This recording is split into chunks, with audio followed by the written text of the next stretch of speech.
ఎన్నికల ఫలితాలను ఎట్లా చూస్తాం చారి? ఎన్నికల ఫలితాల రకంగానే చూస్తాము, ప్రజా తీర్పు పరంగానే చూస్తాము. దాంట్లో వేరే రకంగా చూడడానికి ఏముంది? ప్రజలు తీర్పు ఇచ్చిండ్రు, ఆ తీర్పును జగన్మోహన్ రెడ్డి గారు నేను స్వాగతిస్తున్నా అన్నాడు, చంద్రబాబు నాయుడు గారు నేను స్వాగతిస్తున్నా అన్నాడు. ఇక వాళ్ళిద్దరు స్వాగతించిన తర్వాత మియా బీవీకి రాజీ హోయేతో కాశీకా క్యా ఇస్మే? ఏ ప్రభుత్వమైనా ఏర్పడినప్పుడు ఆహ్వానించినప్పుడు పార్టీలో చర్చించి నిర్ణయం తీసుకుంటాం. వ్యక్తిగా నేను నిర్ణయాలు తీసుకోవడానికి ఉండదు, పార్టీ సూచనల మేరకే నేను వ్యవహరించాల్సి ఉంటుంది.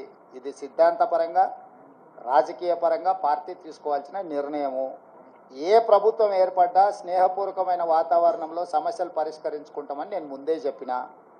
ఈరోజు కూడా నేను ఆ మాటకు ఉన్నా. ఆంధ్రప్రదేశ్లో ఏ ప్రభుత్వం ఏర్పడ్డా ఆ ప్రభుత్వంతో సంప్రదింపులు చేపట్టి రాష్ట్ర సమస్యల్ని శాశ్వతంగా పరిష్కరించుకుంటాము. ఉమ్మడి క్యాపిటల్ చట్టపరంగానే సమస్య పరిష్కారం అయిపోయింది. హైదరాబాద్ నగరం ఇప్పుడు తెలంగాణకు రాజధాని అంటే ఒక కీలకమైన సమస్య ఆల్రెడీ చట్టపరంగా పరిష్కారం అయింది. మిగతా ఆస్తుల పంపకాలకు సంబంధించి, నీటి పంపకాలకు సంబంధించి ఉన్న సమస్యల్ని తప్పకుండా కూర్చుంటాం, చర్చించుకుంటాం, పరిష్కరించుకుంటాం. మాకేం బేసిజాలు లేవు.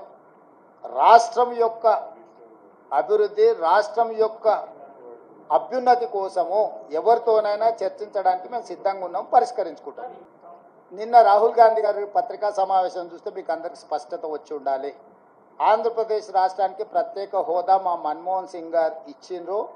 మన్మోహన్ సింగ్ గారు ఇచ్చిన మాటకు, పార్లమెంటులో చేసిన చట్టానికి కాంగ్రెస్ పార్టీ కట్టుబడి ఉన్నదని రాహుల్ గాంధీ గారు విస్పష్టంగా ఆంధ్రప్రదేశ్కు హామీ ఇవ్వడం జరిగింది. ఇది చట్టబద్ధతతో కూడుకున్న హామీ, ఎన్నికల హామీ కాదు.